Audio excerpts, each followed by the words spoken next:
All right, so I'm gonna share this problem with you guys, okay? Real quick. Customer dropped off his camper, right? So his problem is that he don't have any power. Okay, let's deal with that. All right, so if you ain't got any power, you know you got two types of power. So you got the DC power, which is for cars, or you got the 120 volts, which is same in your house with the breakers. The car got fuses, obviously, so that's why we have fuses and breakers. All right. So you guys got to understand when they say, or when you don't have power, let's first verify which power you don't have. So the quick way to check to see if you have AC power, and again, remember that's the house power. Quick way to check that is to see if that microwave's working, okay? If that microwave got lights on it, now we know we got AC power, right? So I'm telling you guys how to diagnose this just by understanding the way it works.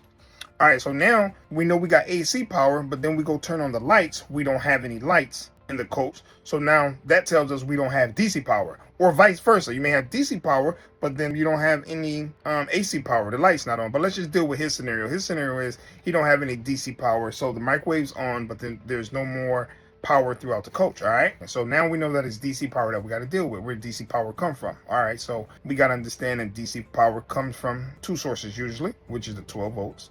And we're not talking about solar, because I know a bunch of my people, oh, you can get it from solar. No, we ain't talking about solar right now. We're just going to talk about the battery, which the 12 volt source come from, or the converter.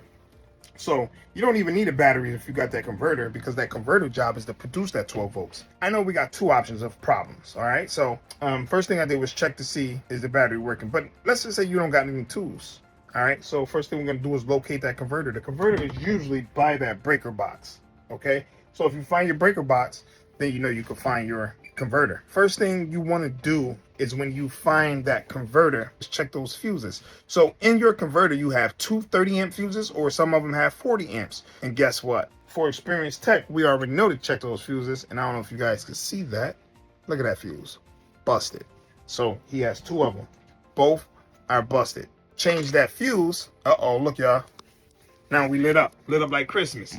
If you understand the sequence, how it works, we don't even need no tools to basically make the repairs. We verify which power is not working, AC or DC side. Okay, once that's verified, we got two places to look. The battery, if you don't have any tools, go straight to the converter. Let's check those fuses at the converter. Okay, 9 times out of 10, that may be a problem, or the converter is bad. We may just have to replace the converter. So, hope this helps you. And again, listen, click and subscribe to my channel, and being that you watch this whole video, if you have any problems about power, send me a text message. I do answer back. All right, send me a text message. I help you out with your problem. I will give you a call or a text, maybe get on Zoom or do a FaceTime with you live to get that problem resolved for you. Okay, that's what I do, free of charge, by the way. All right, so let's go. I'm here to help.